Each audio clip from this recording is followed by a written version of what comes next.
Добрый день! Приветствую вас на своем канале по изучению основ работы в Primavera P6. В данном видео я расскажу о настройках отображения шкалы времени в Primavera. Приступим. Запускаем Primavera, открываем проект, который был создан в предыдущих видео, нажимаем правой кнопки в окне диаграммы Ганта и выбираем шкала времени. В группе свойств вид шкалы времени можно установить 2 или 3 строки будут отображаться на шкале времени. Как видно, при выбранном типе интервале дат в первой строке отображаются кварталы, во второй месяца, а в третьей уже даты окончания недели. Большого преимущества добавления третьей строки не дает, поэтому мы в основном будем пользоваться отображением двух строк. И для лучшей наглядности отображения диаграммы Ганта установим самую раннюю дату начала проекта PS, и нажимаем «Применить». Более подробно о данных функциях расскажу дальше в видео. Как видно, при открытом окне вид шкалы времени мы не можем выполнять какие-либо действия на диаграмме. Нажимаем ОК. При помощи бегунка внизу диаграммы сдвинем отображение немного влево. Также можно сужать отображение диаграммы при наведении курсора мыши на даты до появления значка лупы. После зажимаем левую кнопку мыши и двигаем вправо-влево для уменьшения растягивания диаграммы до удобного восприятия. Далее продолжим описание группы «Основные даты». Заходим в шкалу времени.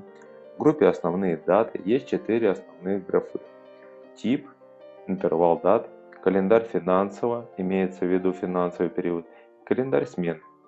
У нас активны только 2 графы – тип и интервал дат, так как в нашем проекте не созданы ни финансовые периоды, ни смены.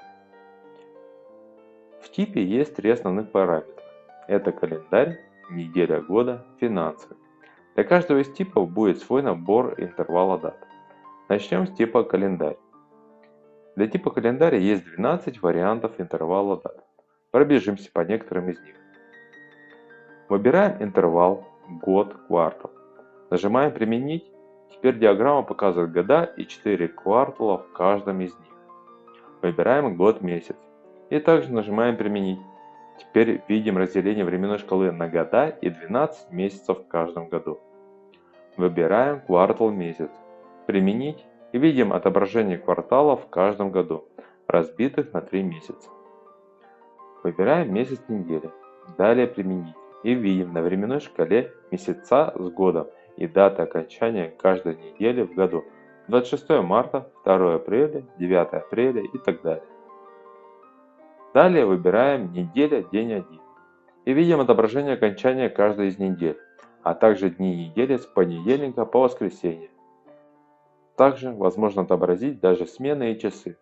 Для всех остальных, связанных с финансовым периодом, финансовый период будет соответствовать основному периоду. В основном для удобства отображения и понимания диаграммы используется месяц, неделя. Перейдем к следующему типу – неделя года. Там уже всего лишь 3 вида интервала дат. Месяц недели у нас уже стоит. Посмотрим, как будет выглядеть неделя, день 1. Как видно, что в первой строке уже нет отображения даты окончания недели и года, а стоит просто буква N. А во второй строке указаны также дни недели с понедельника по воскресенье. Если мы укажем, показывая 3 строки, то в первой строке будут выведены порядковые месяца проекта, начиная с месяца начала проекта. Последний тип финансовый. В интервале дат, как и в типе календарь, 12 вариантов интервала дат. Они полностью соответствуют интервалам дат при типе календарь, так как у нас не настроены финансовые периоды. Установим тип календарь и интервал дат месяц, неделя. Далее рассмотрим блок «Порядковые даты». Там есть 2 настройки – начало и интервал дат. Давайте посмотрим их. В графе «Начало» у нас есть 6 стандартных параметров и 1 пользовательский, а в интервале дат 7 параметров. Для примера выберем начало PS, самая ранняя дата начала проекта, а в интервале дат неделя, и нажмем «Применить». Как видим, во второй строчке шкалы времени появились порядковые номера недель, начиная с даты начала проекта. Наш проект занимает около 10 недель. Если сдвинуть отображение диаграммы влево, то видно, что недели до начала проекта имеют отрицательное значение. Аналогично отображение при выборе иных интервалов дат.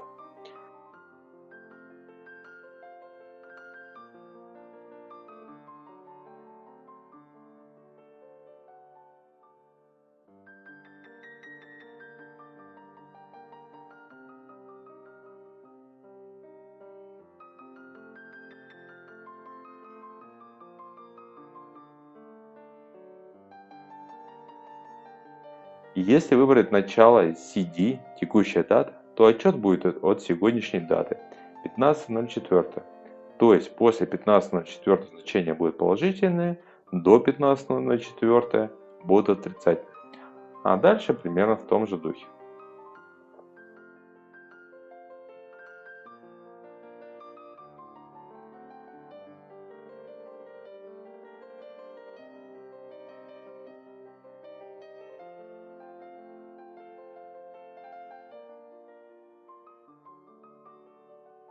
Вернемся к стандартному отображению временной шкалы и посмотрим, что будет при выборе даты начала в группе вид шкалы времени. Выберем PS, самая ранняя дата начала проекта, и самая первая дата, отображаемая в окне диаграммы Ганта, будет начало проекта. При выборе PF, самое позднее окончание проекта, в окне будет видно только самую последнюю дату проекта и так далее.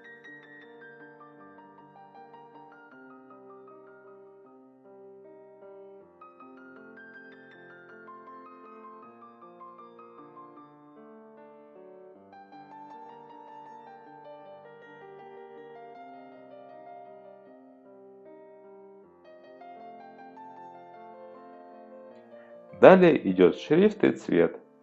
Выбираем кнопочку с буквами, и в данном диалоговом окне возможно менять шрифт и цвет шкалы времени.